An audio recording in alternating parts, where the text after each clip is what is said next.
মই আজি ক'বলৈ গৈছোঁ আমাৰ মনলৈ কিয় অনবৰত নেতিবাচক অপ্ৰয়োজনীয় ভাৱনাবিলাক মনলৈ আহি থাকে, ভয় লাগে, আমি নিৰাশাত ভোগোঁ, কিয় আহি থাকে।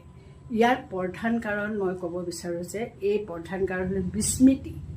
আমি আমাৰ প্ৰকৃত অৰিজিনেল আমাৰ ৰূপ আৰু স্বৰূপ সম্পূৰ্ণ পাহৰি গৈছোঁ।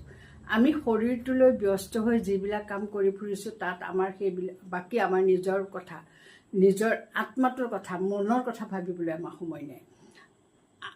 আমি প্ৰতিটো জন্মতে বেলেগ বেলেগ শৰীৰ গ্ৰহণ কৰিছোঁ। আত্মা অমৰ, কিন্তু জন্ম জন্মান্তৰে আত্মাই নতুন শৰীৰ গ্ৰহণ কৰে বুলি শ্ৰীমদ ভাগৱত গীতা গ্ৰন্থকে ধৰি বিভিন্ন ধৰ্মগ্ৰন্থই আমাক কৈছে।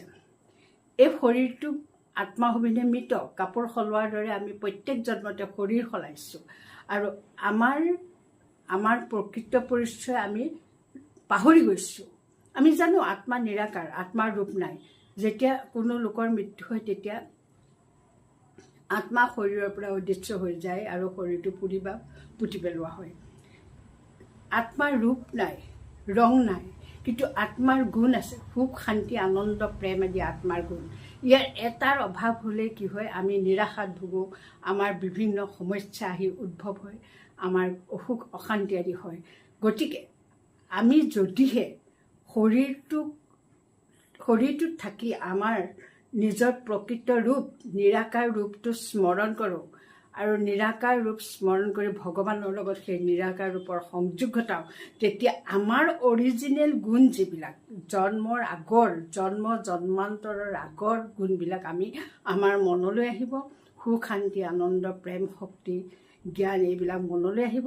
আৰু আমাৰ যিবিলাক দুৰ্বলতা, আমি যিবিলাকত দুখ পাওঁ, সহজে আমি কান্দোনত ভাগি পৰোঁ, বা আমাৰ যিবিলাক অশান্তি, সেই অশান্তিবিলাক আমি সহজে গ্ৰহণ কৰিব পাৰোঁ আৰু দুৰ্বলতাবিলাক নিজেই মনৰ পৰা মচ খাই যাব।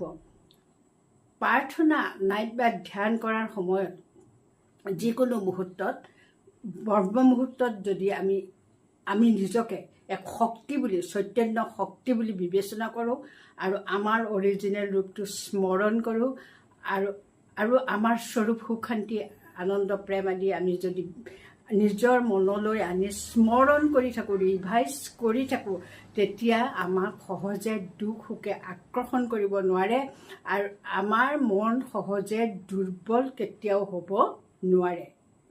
ধন্যবাদ।